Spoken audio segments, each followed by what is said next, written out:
కొద్ది రోజుల కిందట ఏపీ కేబినెట్ లోకి మెగా బ్రదర్ నాగబాబును తీసుకుంటున్నామని సీఎం చంద్రబాబు ప్రకటించారు. రాజ్యసభ పదవుల పంపకంలో అనేక రకాల ఇబ్బందులు వచ్చాయి. నాగబాబుకు అవకాశం లేకుండా పోయింది.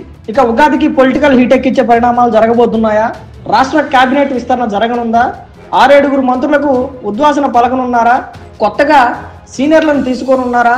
అదే జరిగితే వేటు పడేది ఎవరిపై? పొలిటికల్ సర్కిల్లో ఇదో ఆసక్తికర చర్చ. తెలంగాణలో మంత్రివర్గ విస్తరణ జరుగుతోంది.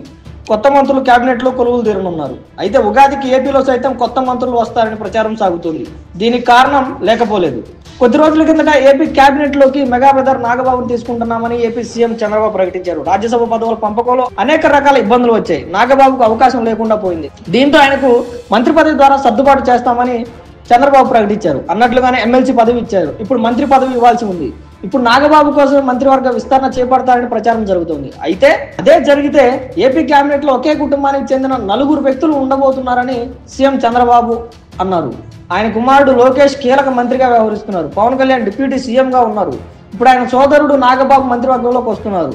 అయితే నాగబాబు ఒక్కరినే మంత్రిగా ప్రమాణ స్వీకారం చేస్తే విమర్శలు వస్తాయని చంద్రబాబుతో పాటు పవన్ కళ్యాణ్ భయపడుతున్నట్లు ప్రచారం సాగుతుంది. అదే ఓ 5-6 మంత్రివర్గ విస్తరణ జరిగితే ఏ బాధ ఉండదన్నది ఒక అభిప్రాయంగా తెలుస్తుంది. అందుకే మంత్రివర్గంలో కొందరికి ఉద్వాసన పలుకుతున్నారని ప్రచారం సాగుతుంది. ప్రధానంగా ఉత్తరాంధ్రకు చెందిన ఓ 2, రాయలసీమ జిల్లాలకు చెందిన ఓ 2, గోదావరి జిల్లాలకు చెందిన ఒక మంత్రి పనితీరు పరంగా వెనకబడి ఉన్నారని తెలుస్తుంది. వారిని మంత్రివర్గం నుంచి తొలగించి వారి స్థానాల్లో కొత్త వారికి అవకాశం ఇస్తారని ప్రచారంగా సాగుతుంది. కేవలం నాగబాబును దృష్టిలో పెట్టుకునే వీరు ఈ మార్పులు జరుగుతున్నట్లుగా అంతటా టాక్. అయితే ఏడాది కాకమునిపై మంత్రివర్గ విస్తరణ అంటే సాధ్యమయ్యే పని కాదని అభిప్రాయపడేవారు ఉన్నారు.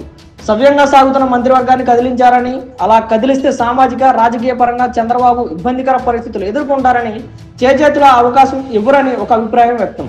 మరి చంద్రబాబు ఎలాంటి నిర్ణయం తీసుకుంటారో చూడాలి. చూసారు కదండి. మరి ఈ వీడియో కనుక మీకు నచ్చినట్లయితే ఒక లైక్ కొట్టేసి మీ అభిప్రాయాన్ని కూడా కామెంట్ బాక్స్ లో తెలియజేస్తూ ఇలాంటి ఇంట్రెస్టింగ్ అప్డేట్స్ కోసం మా ఛానల్ ని సబ్స్క్రైబ్ చేసుకోండి.